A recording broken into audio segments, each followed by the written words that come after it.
Welcome to the Rim Break Rodeo. We hope this video helps. You begin by installing and loading Deepler, Titter, Reader, Lubridate, and Stringer, then immediately read files with read CSV, using explicit call types.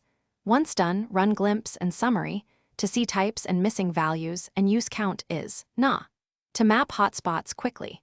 Make sure to parse dates with Lubridate on import and convert obvious numeric strings to numeric now. This first pass prevents cascading errors later, so start fixing types and NAs before Deeper transforms.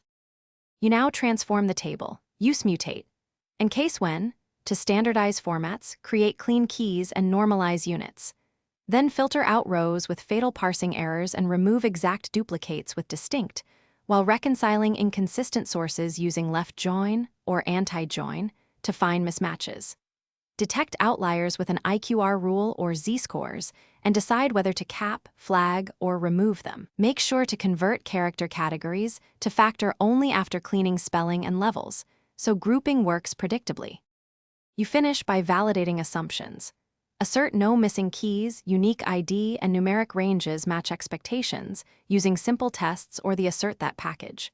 Once validated, save a reproducible script and export the clean dataset with write CSV or save RDS, and document key transformations inline. If things go wrong, isolate by running steps on a small sample, inspect intermediate outputs, and add logging. Make sure to set seeds for any sampling or imputation. This way, you can reproduce and fix issues quickly. Thanks for watching. Consider subscribing if we helped you.